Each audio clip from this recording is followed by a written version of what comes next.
કમોસમી વરસાદ બાદ મુખ્યમંત્રી ભૂપેન્દ્ર પટેલ આવ્યા ભૂમિપુત્રોના પડખે. મુખ્યમંત્રી ભૂપેન્દ્ર પટેલે 10,000 કરોડની રાહત પેકેજની કરી જાહેરાત. ગુજરાતમાં ગત 2 દાયકામાં ન થયો હોય એ પ્રકારનો અસાધારણ કમોસમી વરસાદ આ વર્ષે થતાં રાજ્યના વિવિધ જિલ્લાના ખેડૂતોના પાકોને મોટું નુકસાન થયું છે.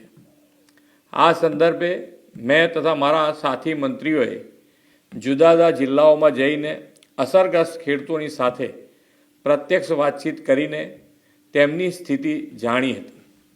કુદરતી આપત્તિની આ ઘડીમાં ધરતીપુત્રોની વ્યથાને સમજીને રાજ્ય સરકાર પૂરી સંવેદનાથી તેમની પડખે ઊભી છે. રાજ્યભરના ખેડૂતોના પાકને થયેલા વ્યાપક નુકસાન સામે તેમની લાગણીઓને ધ્યાને રાખીને રાજ્ય સરકાર દ્વારા ધરતીપુત્રો માટે આશરે 10,000 કરોડના રાહત સહાય પેકેજની જાહેરાત કરું છું.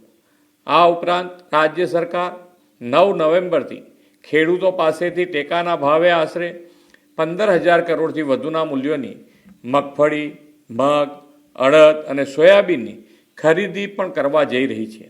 અન્નદાતાઓની આર્થિક સુખાકારીની ચિંતા પોતાના માથે લઈને રાજ્ય સરકાર તેમની સહાયતા માટે હંમેશા પ્રતિબદ્ધ હતી, છે અને રહેશે તેવો વિશ્વાસ આપું છું.